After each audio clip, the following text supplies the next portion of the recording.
How's it going, YouTube? For a while now, I have been wanting to make a cosplay that involves some puppetry. I've wanted to try my hand at puppet making, and I think it would be fun to have a prop that is also a little guy. I was rewatching The Dark Crystal and realized Kira would be the perfect cosplay for this because I can make a little fizgig. I love The Dark Crystal, and the artistry that went into that movie is so inspiring to me, and I'm super excited to make this cosplay. I have decided to make this to wear to our trip to the Renaissance Festival, which is in 2 weeks from now.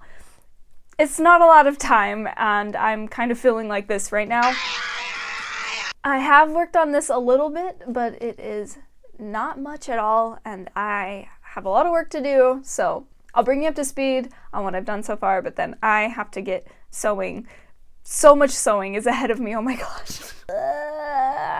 2 weeks, I can do it, Here's what I have so far. This underdress was thrifted to save me some time. The overdress, nothing is sewn yet, it is just pinned onto here. This fabric was originally white because the store did not have the color I was looking for, so I bought this fabric. It has a really cool texture, and it's part of the reason I wanted this fabric so bad. But yeah, it wasn't the right color, and I dyed it with some Rit dye and brought it to this color it is now, and that is where I'm at right now. I have a lot of sewing to do, and I gotta finish cutting out the patterns. The back is non-existent. I'm going to stop talking and start sewing. So I'm gonna get started. Bye.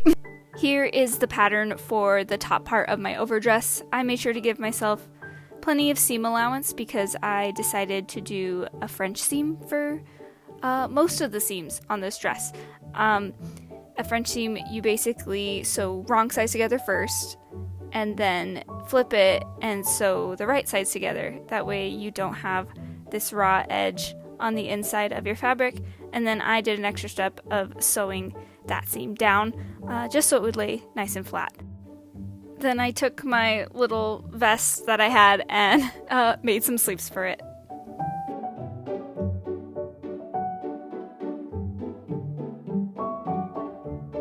For all the hems on the overdress, I did a rolled hem, again just to hide that raw edge. This fabric is pretty translucent, and I thought it would just look nicer this way.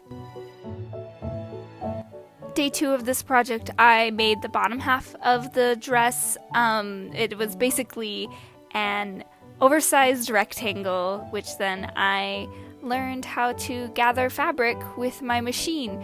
I was super excited to learn this new skill and was really happy it actually worked. I learned something new, and I'm totally going to use this for other projects in the future. Then I just sewed the gathered fabric to the waistline, and my dress was looking more dress-like. Next, I made these straps that were sewn to the waistline as belt loops to help hold up her ribbon.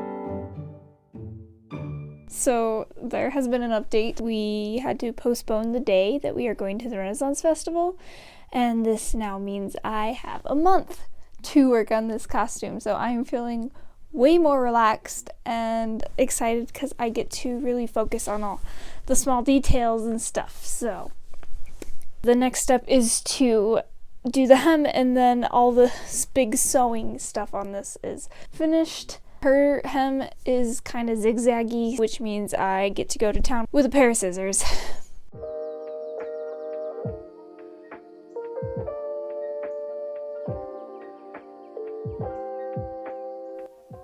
With the bottom of the dress cut out, I then did, again, that rolled hem just to finish up everything. And then the construction of the overdress was complete, and I moved on to her neck piece. I patterned this piece by doing the trusty old duct tape method, where you duct tape over the area that the piece of clothing is going to sit, and then just draw on your pattern using the reference that I had. This is what the pattern ended up looking like once it was all cut out. I cut out 2 of each piece and then all the little bottom leafy pieces I then sewed into the top neck piece, kind of like how you do a skirt waistband, but for your neck.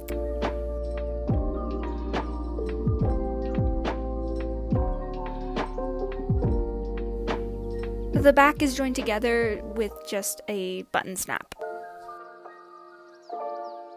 Kira has some raised embroidery on her underdress. I don't know how to do that. I'm gonna hack the system by using some puff paint and drawing the symbol on, and then embroidering over the puff paint once it's dried. Hopefully that works. I've never done this before, so we'll see. I made a paper template before putting on the 3D puff paint. That way I didn't just have to freehand it.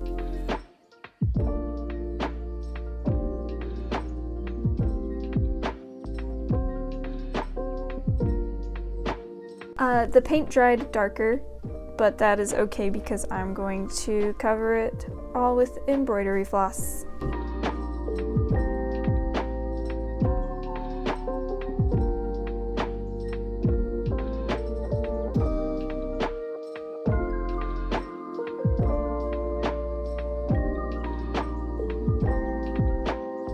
With the embroidery done on the underdress, I then moved on to painting my overdress. This was just to add some texture and weathering, and it's pretty subtle, but I think it turned out really nice. Also, my cat is cuddling with me while I do this voiceover, and can you hear her purring?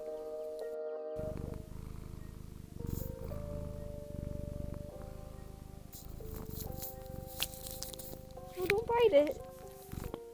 I love her so much. So last night I finished painting the dress, but now that that's done, I'm going to add more embroidery. And then I was rewatching the movie recently and realized Kira has some like shiny beaded details, and I found these and they're perfect. So I will just be gluing these on kind of randomly. I'm really glad I have more time to work on this because there's a lot of tiny details that I get to add to my dress now because I'm not on a time restraint. But yeah, I'm gonna start embroidering. For all of this embroidery, I used a split stitch. It was very time consuming and I did most of it off camera, but it is really pretty and I'm really happy with how it turned out. It just took forever.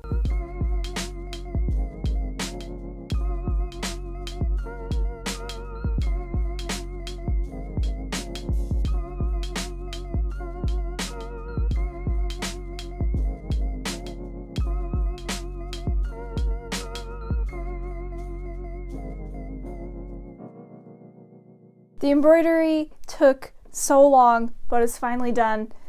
I can finally start adding some sparkle. I'm super excited. I didn't have any fancy tools to apply the gems with. I just used a pin with some putty on the end of it, and that worked pretty good. And then eventually the end of the pin itself became sticky, so I just took the putty off and worked with that.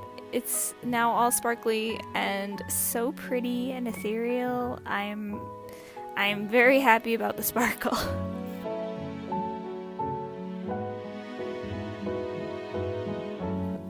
The overdress was completed, and the last thing to be sewn for the outfit was the cape, which I'm gonna speed run because the cape itself I made very quickly. I just traced the pattern of an existing cape I already had. I didn't even do a lining or anything, which was kind of nice because the cape was very light and wasn't too heavy or sweaty to wear at the fair. But yeah, it's kind of a quickly made cape, and it gets the job done just fine, I think. But now I could finally start working on the whole reason I wanted to make this cosplay in the first place. My Fizzgig puppet started out as a foam sphere, and he had an opening in the front for his mouth and then a hole on the backside where I could fit my hand through to puppet him. For all the details inside Fizzgig's mouth, I just sculpted it from polymer clay. Luckily, there's a lot of great reference images of Fizzgig screaming, which was really great to work from for sculpting all these details. But yeah, I just focused on making the ridges on the roof of his mouth and all his teeth and his tongue.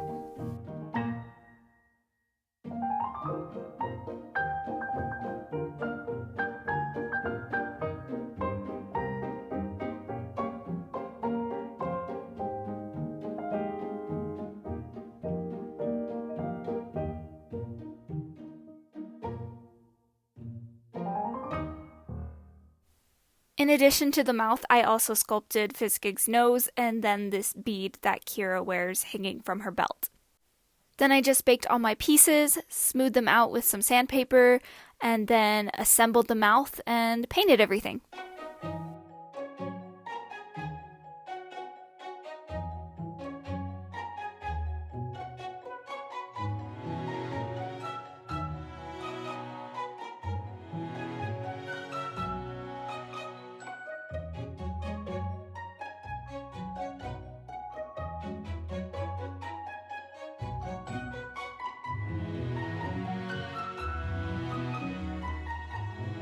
So I just hot glued the mouth in. This thing is so scary looking.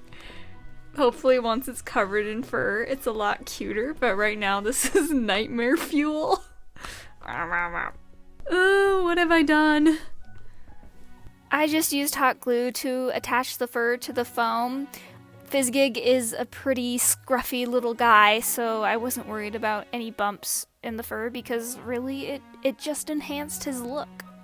Also, by the end of this, I was absolutely covered in fur. It was everywhere. The video doesn't really even capture all of it. It was a mess. Then I just added some eyes and gave his face a little trim, and he was almost done. He just needed some feet. So I've made these little paws out of felt, and then I'm going to paint them and glue some nails onto them. The legs, I just safety pinned them onto his body. That way I could adjust or take them off whenever I wanted. And the absolute last thing I did for this costume was style the wig, which was just a little bit of green in her bangs and some braids and these little beaded details. But then the costume was done and ready for the reveal.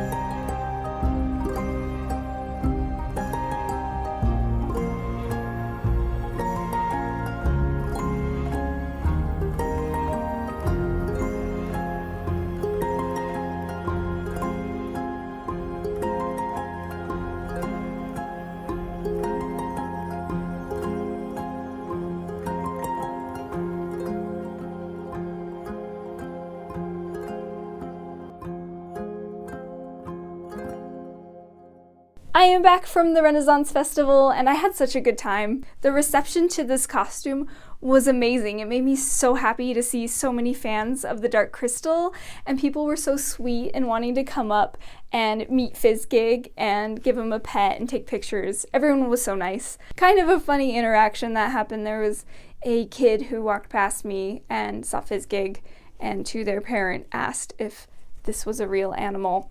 Unfortunately, no, there are no real Fizzgigs, but it made me laugh that they thought this was real. Imagine not knowing what this was, thinking it's alive. I loved having a little puppet prop. It made being in this costume that much more fun, and I'd love to make more. I'm thinking maybe Ida and King from Owl House. That would be really cool. He also doubled as a really good purse. This costume does not have pockets, and I was able to carry my phone and all my belongings inside Fizzgig because he has extra space. I'm really glad everything held up really well. Nothing tore or like broke, which is all I can really ask for in a costume I've made. Everything stayed together and worked. The only downsides to this costume is that I have limited mobility. This overdress doesn't have any stretch to it, so this is as far as I could reach my arm. I don't think that there's much I can do about that.